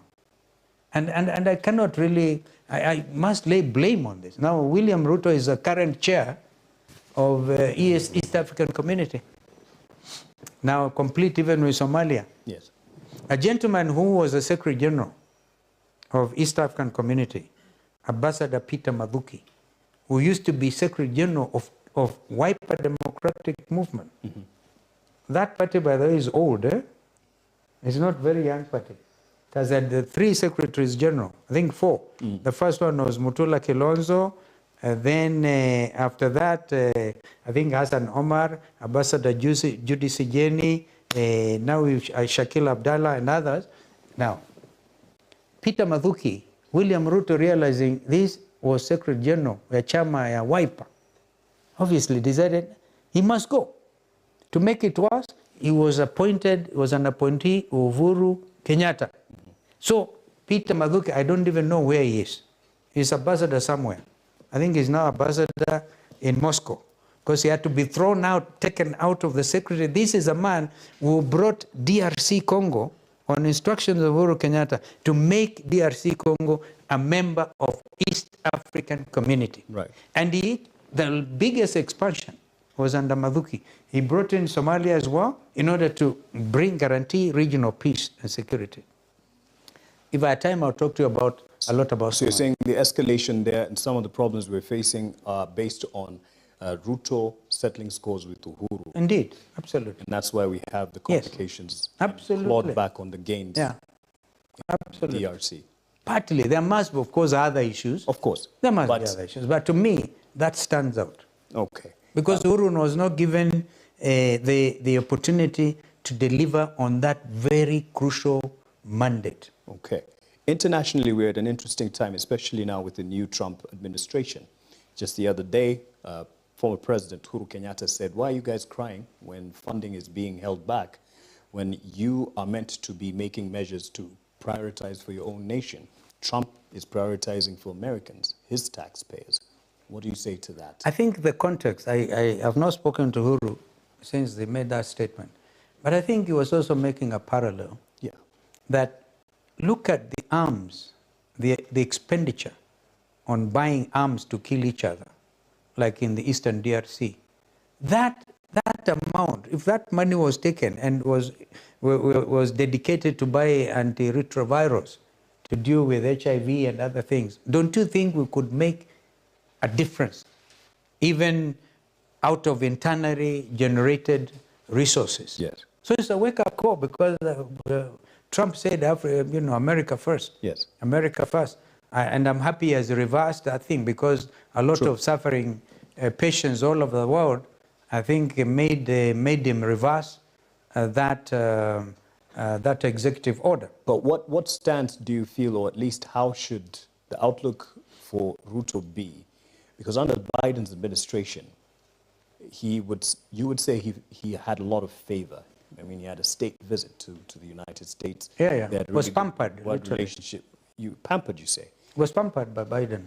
So Then, as a result, they did 2 things which I'm opposed to. Right. Number 1 is agreeing that we, without the express consent at the time of the UN Security Council, right, which is the body charged with the responsibility of maintaining international peace and security, we take our policemen here as if to reward them, because remember that time it was Kome who was leading. There's a praying mantis on you. I don't know if it's It's a good microphone or if it's a microphone. Maybe it's a good omen. Yeah. It's praying mantis. So you say, It's praying. at the point that you say, He's actually listening. At the point I say, the point that you say, Ruto was pampered then. Yes. Biden. Yeah. And I said that out of that state visit, 2 things emerged. And I am opposed, and I said it. Number 1 is deploying our police force to Haiti under some kind of a deal. And I would, in fact, I heard when they had a telephone conversation between Ruto and the new Secretary of State, Mark Ruby, yeah? They tried to talk about that as well. But I would want to urge the Trump administration to really lift the lead on that deal. How our men, against a court order, because there's a persisting court order, said you cannot do that. You cannot take our men to Haiti at that time. But they went, I think actually on the day Parliament was breached by Gen Zs, that's when the first batch left the country. Number 2 thing out of that state visit was that Kenya is a non-NATO ally. What does that mean? now places us at arm's length. Since independence in 1963, our foreign policy orientation has been that we are a non-aligned nation. The Bandung Conference of 1945, soon after the World War, Second World War, yeah, got serious statesmen. And we need also to let our younger people know where we have all come from. Abdel Nasser, that time of Egypt, people like Tito of Yugoslavia, as it then was, people like Nkrumah, people like Kenyatta at the time, they all congregated. And Nehru, all right, Nyerere, they started the non-aligned movement. Because we do not have to put ourselves on the firing line. We were hit here in 1998. At a time we were not even a non-NATO ally. When the American embassy was hit here, we were collateral damage. Remember, 222 Kenyans were killed against some 20 Americans who were shot at the embassy. Yeah. Now, had, by the way, the world taken note of what happened at that 1998 bombing, maybe September 11 would not have happened. That is my thesis. But the point here, the outlook. now that we were not even that time when we were hit, we are not seen to be American allies. We were non-aligned. Now we are aligned, my friend, following that visit by William Ruto. I question the wisdom behind that situation. Because our Shabab now, or other people, today as we speak, is indeed the case, 5 of our chiefs have been abducted. Yes. Ahead of Ruto's visit to Garissa. We took a very dangerous position. We work all the time. We have worked very closely with our American friends. A lot of Kenyans in the diaspora work in America. We have even encouraged a situation of dual citizenship under our new constitution.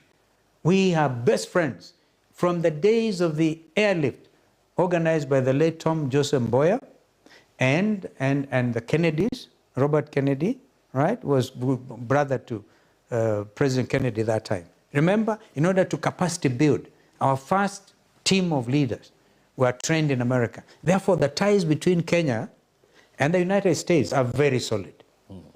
But you don't need to add fuel to a very friendly situation by declaring an African nation, right, a non-NATO ally.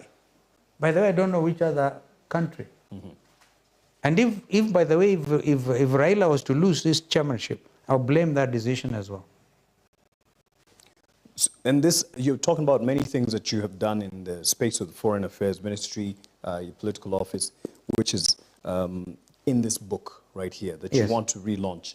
I guess in audio format because you also want to get more to the Gen Z. Yes, indeed. Is it Amazon and others? Yeah, and the Gen Z audience will definitely want to hear the history because it's an easy read. I've just kind of scoured through it a bit, and it's an easy read looking at the history, really, of the politics because you're looking at your time under the Moi government, Moi Kibaki, and since then, your efforts within the government. So this you are keen on putting together as an audiobook mid this year and relaunching. Yes, indeed. This really looks like you're putting it, are you aligning it with the relaunch of animals? Saying that with regard to this methane gas business, right, they wanted to use our livestock as a testing ground, a research of some kind, by bringing that vaccination. Of course, they have all since recoiled and said, because we are used to ECF, vaccination, or read the page or whatever, but what is this thing all about?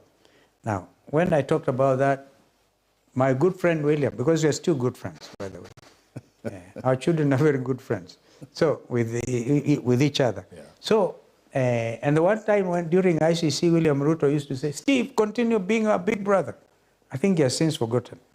Now, he said, oh, okay, then the Gen Zs have established that since he took over, he has told in excess of 5,000 lies. All right? So now, That's why some young people have petitioned the Chief Justice to try and see whether the president's mental ability is what it is. But yesterday in church, I said, please pray for William Ruto and myself, okay? Because if William thinks there's something wrong with my head, I'm ready to subject myself to some mental examination. But he also needs, because my friend has lied so many times, there must be something, there's something wrong. So you That's say on a light, he should have his a head, light note. he should get checked. It should be checked. But are you aligning the relaunch of this in June to something bigger for you politically for the future? There must be progression, and assuming that all factors remain constant, this country will have an election in 2027. Yes. Therefore, we must prepare for that. Because it says against all odds, and you will Yes. be going against big odds. I have gone, If indeed actually, you the reality of this thing now, everybody writing me off against all odds, you get messed up, you get betrayed, you get called names. Against all odds, we are heading there. Come to think of it, it's a very prophetic headline. Yeah, I mean, and I'm just asking because it will be in June, smack Yeah. in the middle. Yeah. June, I don't know if you'll align it to, it'll be June 25th, 1 year since the Gen Z. We will, of course, be rebranding. By the way, Wiper Democratic Movement, the party that I'm honored to lead as a party leader, is actually older than ODM. And ODM are celebrating 20 years. So it's slightly ahead of ODM. Remember, Wiper Democratic Movement was first registered as ODM Kenya. And then some confusion, blah, blah, blah. Our friends in ODM say that I sent Senator Manzo to run away with the party or something to that effect, okay? So we are older than ODM. Right. And certainly older than UDA, older than, how old is UDA? I don't see it surviving. I think it's falling apart. Morphing, it's Yeah. people and then, joining UDA. obviously. Yeah. So and yet we are also thinking of modifying, rebranding the party itself Okay. to make it be all-inclusive, embrace the Gen Zs if we can. Of course, we have Young Democrats chapter, but we would want to bring more Gen Zs. And I can tell you that when it comes to negotiating, we will have to give a certain strong consideration to the role the young people are going to play so that we prepare them to take over the leadership of the country. So even having inclusion of Gen Z within, within the movement. Absolutely. Forward. Women, people with disabilities. All right. The party is strong. May I ask, because that really says, it echoes what Uhuru said not too long ago, that yes, you Gen Z, don't be quiet. Keep doing what you've been doing. If you keep quiet, they'll get away with a lot. Has Uhuru been, or are you in consultation with Uhuru in the way forward now politically? Are you talking to him? Of course, I like to imagine in the coalition we are now molding that we'll be together with Jubilee. Remember? In fact, I want to foresee a situation where we migrate ODM, Jubilee, Wiper, DAP, KANU to the new coalition and invite others who want to join. That's my thinking at the moment. Okay. Yes. So you are also in active consultation with statesmen like Uhuru? Yeah, absolutely. Once in a while, we try to reach out to him. Matiang'i? He is a council chairman. I met Matiang'i in the US, and when he went back, he called me. We're in consultation. You're in consultation with him as well? Yeah. All the progressive forces, my friend, who want to save this country. Yeah. Okay. So we have a lot to... From overtaxation. But I must congratulate William for accepting his new titles. Which are? Kasongo, Zakayo. He said, I don't mind. I think that his advisors must have told him, if you accept it, including dancing at the end of the year party to the Kasongo music. Actually, we all need comic relief as leaders. Although much of what Kenyans are facing, to be honest, they would say is not a laughing matter. It's terrible. So Overtaxation. I'd want to give you an opportunity at this point, that's your camera, to speak to Kenyans, Wananchi, that you have served and that you look to serve. What is your commitment to Kenyans moving forward as Stephen Kalonzo Musyoka, leader of Wiper Party? First of all. A lot of friends have given me the name David, a man after God's own heart, a servant leader.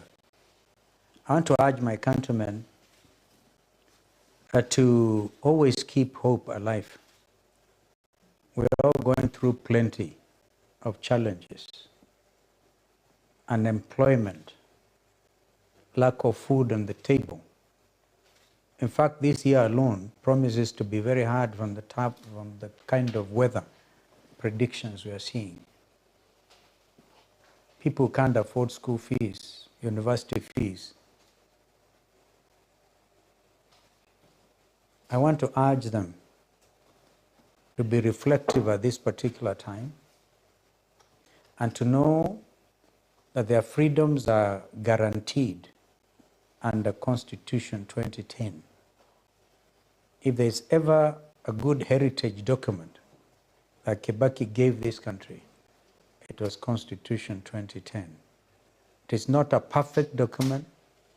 Constitution cannot be static. It is a progressive document. Future generations may want to look at it and whatever. But for now, I urge that we all recognize the new freedom.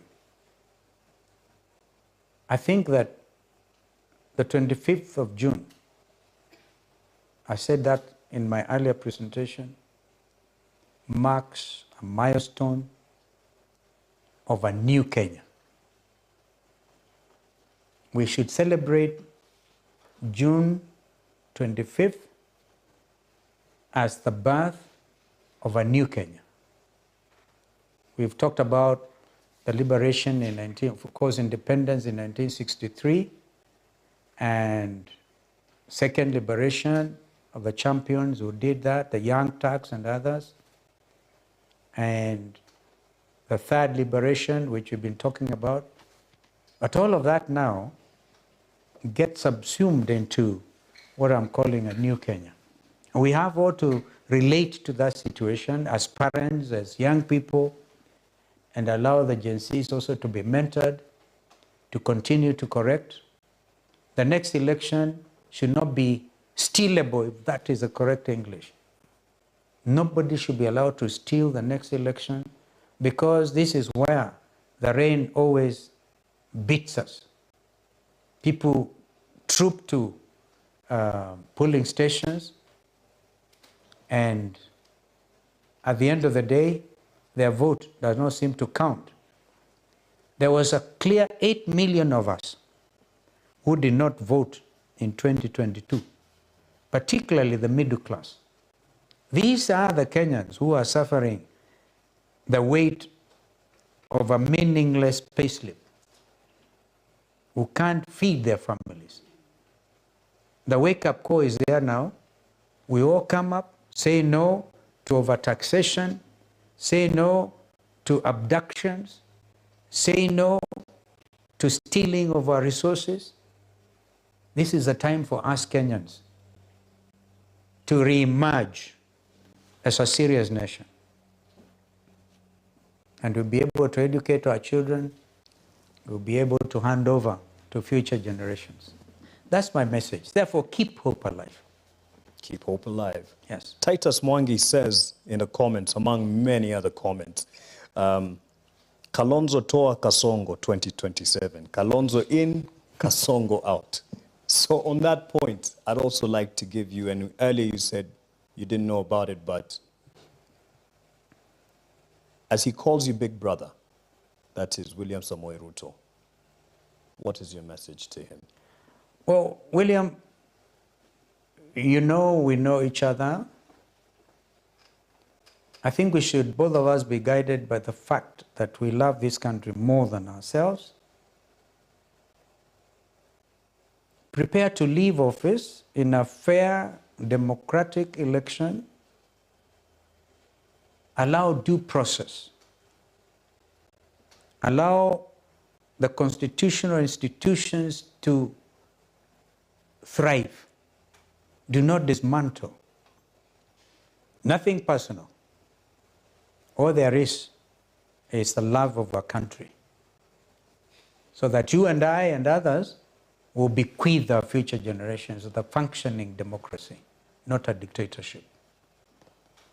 In a couple of weeks or so, Raila Amolo Odinga, they're going for the elections of AU chairmanship. What's your message to him? A message to Raila, our big brother, we wish you well. And you know we mean it. I even made a joke with you. I told him, when you become the next chair of the AU Commission, you consider appointing me the AU Chairperson Special Envoy to Sudan. Forget even about South Sudan. Sudan, the world's biggest humanitarian crisis, is staring at us. The Republic of Sudan, not even South Sudan. And if you don't mind, you can even consider coming home, and because you will not be able, you'll not be able to actively participate in the local politics. Just stand in the middle. The least I expect of you is not to support William Samoei Arap Ruto, because you will have destroyed your own legacy. Thank you. Asante sana. Thank you so much, Bwana Stephen Kalonzo Musyoka, leader of Wiper Party and also leader of the People's Loyal Opposition, and the 10th Vice President, it should be said, among many other accolades that you can get by reading this particular book, Against All Odds, which I believe is very much available in your favorite bookstore, but it will be relaunched in June. And so you should look forward to that, because it might also have a big announcement, politically speaking. With that time, it will be 4 months from now. A lot will have happened politically, and we'll see where things are going into 2027. So you should be expecting an audio version of this if you fancy that format. Asante sana for your time. Thank you for having us here at the famous gazebo. Thank you. And Thank you, this, I'm sure a lot of what has been said here will have written history once we look back after several months and even years to what you said today, having come through and passed to pass. Asante sana, and all the best in your future endeavors. Thank you. Thank you for watching the Social Newsroom, and remember to subscribe to Semabox TV on YouTube. And of course, this is where you'll get all your news of the week moving forward. Asante sana, have yourselves a good night, and as Mheshimiwa said, keep hope alive. Thank you. Thank you. Thank you so much. Thank you so much. Thank you.